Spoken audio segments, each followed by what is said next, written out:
Though they were thankful to have escaped, this extreme desert that Elodie and her friends found themselves in was not going to sustain them. Taking one look around, they decided to pick up their things and move on. It would be quite a walk to get somewhere more hospitable, and they had no choice but set off immediately. They were unable to take everything that had come down with them in the escape pods. They took the medicine because the sick little princess immediately caught a flu. Elodie had a notoriously weak constitution, and her grandfather was very worried for her. On the other hand, her grandfather was getting on in age, so Elodie was very worried for him. For now, they would monitor her flu closely as they walked the long road out of the desert. The narrow pass they travelled would have been a perfect place for an ambush, but fortunately, the party escaped unharmed. The road continued through some polluted land, and as before, the group had to press on. Eventually, they had to leave the road entirely, but now they could see a green country off in the distance. After many days and nights of walking, Elodie and her friends left the desert. They decided to settle by the highway, hoping that passing travelers could give them some assistance. By now, Elodie had beaten her flu. It was the first of many illnesses she would suffer on the Rimworld.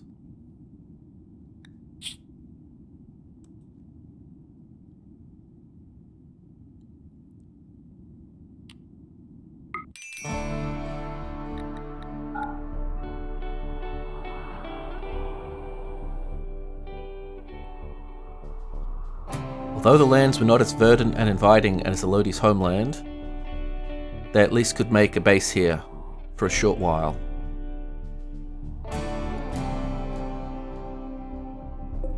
The party found an old ruins nearby, and they decided that that would be the center of their new home.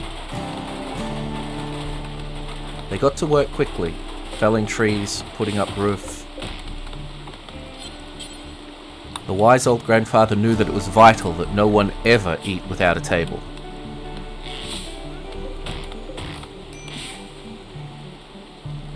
The first night they spent on the floor, as they had done for their entire walk out of the desert. Beds would be a priority. The next morning, Elodie woke early and got to work immediately.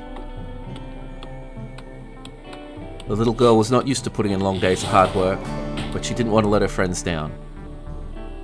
And then she went cloud watching for a while.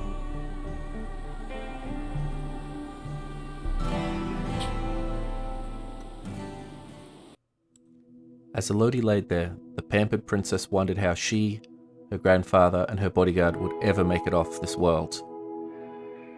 They didn't know the first thing about building a spaceship.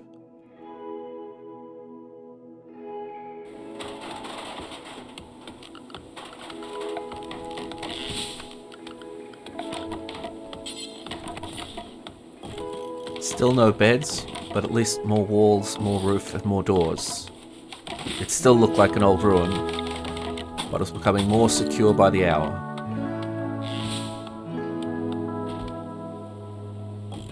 Unfortunately, the group was almost out of food after their long walk out of the desert. But before the group could even build a stove, the first of many raiders attacked them.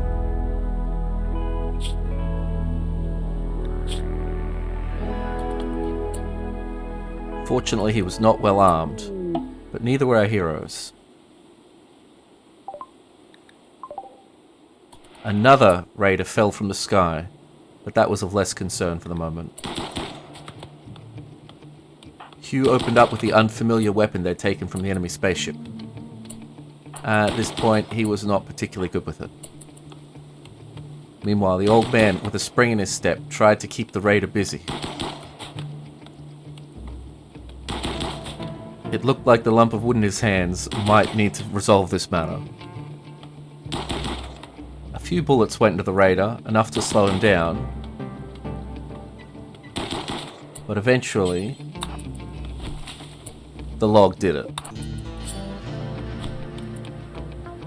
With no prison facilities, and no way of meting out justice, The young squire merely dispatched their opponent and carried his body away so the little princess wouldn't have to look at it.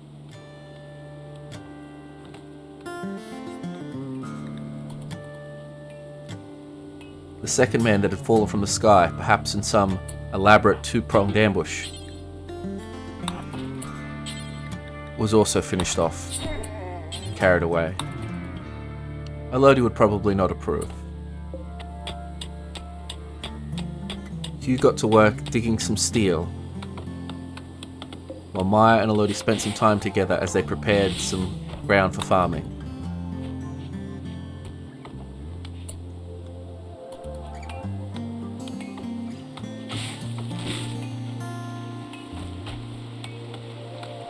Second only to their immediate security was the problem of food.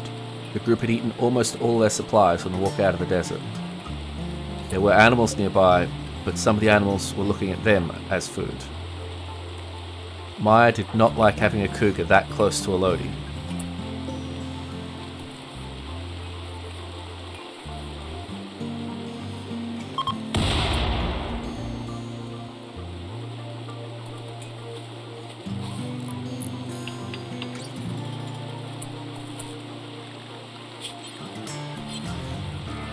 With a simple wooden generator built, lights and a stove would follow.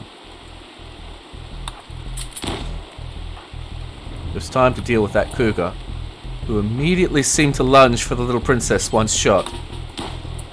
Fortunately, it was simply trying to escape, and the old hunter went after it.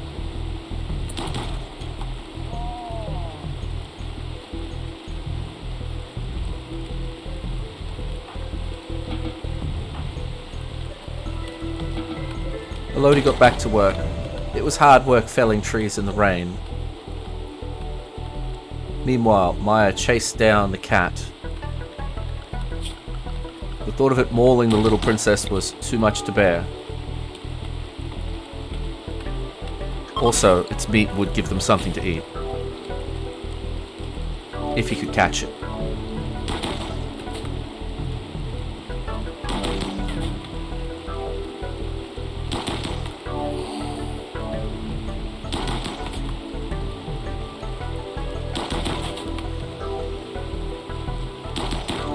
He thought the boy was a poor shot when he saw him use the rifle earlier, but now that he tried it himself, Maya found that it wasn't as easy as it looked.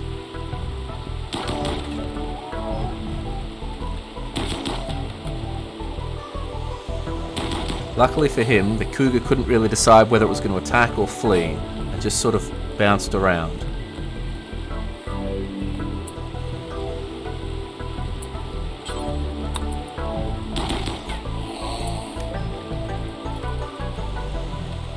With the cougar finally dead, they would have enough to make some meals.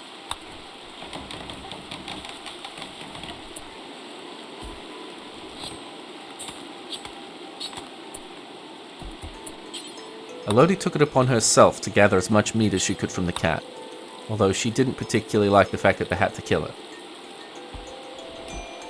The cooking area was not clean, so she hoped no one got sick. More chunks of metal fell from the sky. Their roof would not protect them from such an assault. This area was not that safe.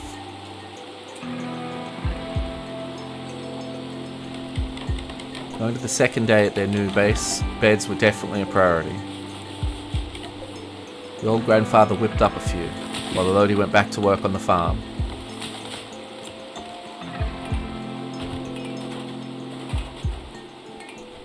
There was very little recreation possible, and so far adrenaline was keeping the party going.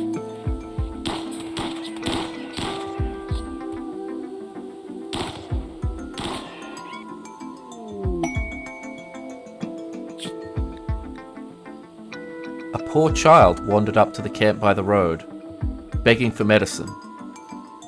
There was no way Elodie was going to let the child go home empty-handed, even if the group did not have much medicine to spare. The child had strange red eyes, something Elodie had not seen before.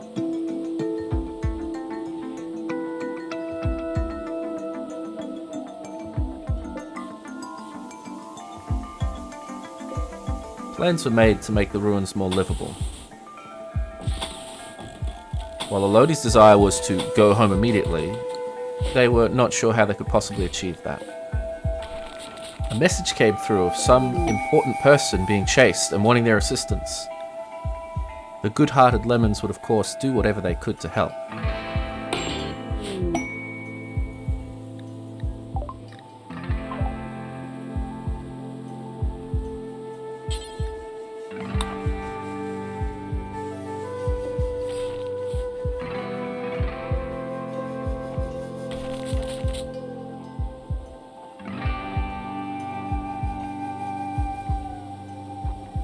Soon their little base would have some proper bedrooms.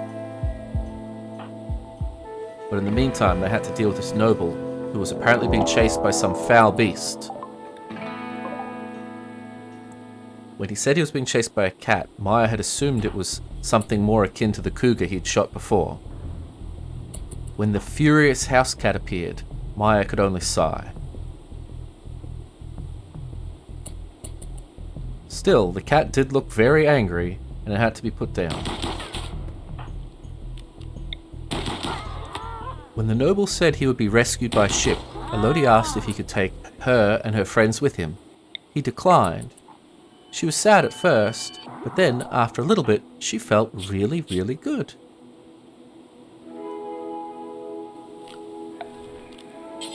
Work continued to turn the old ruins into a more comfortable camp. For now, wooden walls would have to do. The floor would need some work as well. Eventually, a shuttle did appear to take the noble. Before he left, he decided to throw a quick party to thank those who had rescued him. It wasn't much, but it was nice to take an hour or two off work. He told them a little of the Rimworld and the different factions at play here.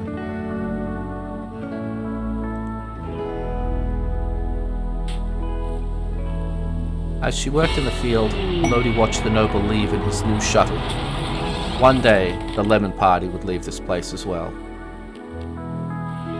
They didn't know how long they'd be stuck here, so it made sense to make their little base as livable as possible. Soon, they would at least all have bedrooms.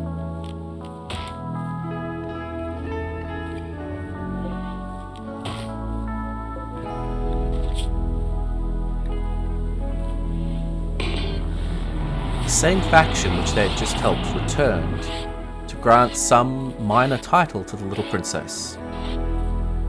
It seemed harmless enough, so Maya allowed it. Work continued on the base while the ritual was conducted elsewhere.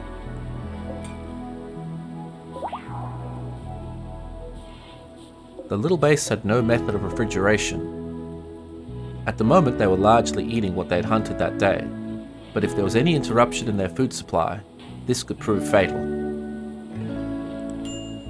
With the ritual complete, the strangers left.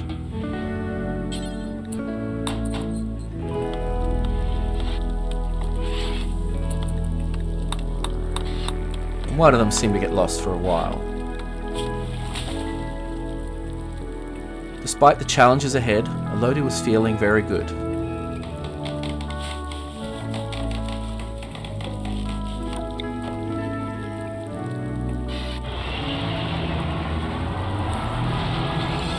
At the moment, all the group had to work with was wood.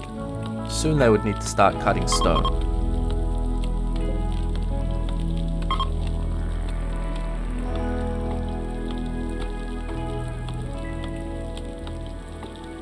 Elodie was very proud of her cooking and the fact that she hadn't gotten a single person sick yet. Elodie returned to farming, grandfather returned to hunting, while Hugh started cutting stones so they could make their walls a little stronger. They could go on like this for a while, but it was risky if anything went particularly wrong. At least they were no longer in the desert. Here they could sustain themselves. And above all else, the three had each other.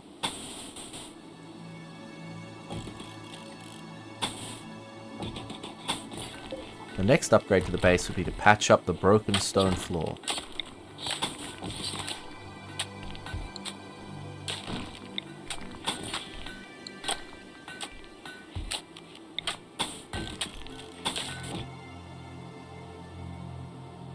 They'd probably get the floor finished in another day, 2 at most.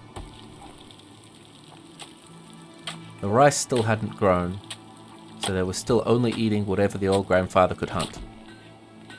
They had used up almost all of the survival meals they'd come down with, so they really were on their own now.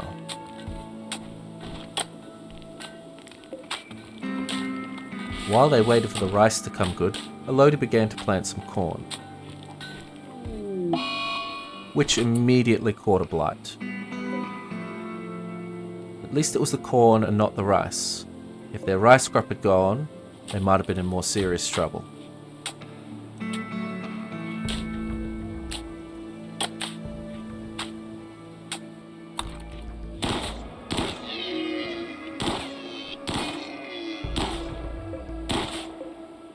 And things continued apace.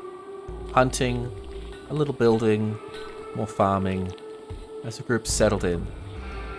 Elodie hoped they would go home soon, but Maya knew they could be here for many, many years.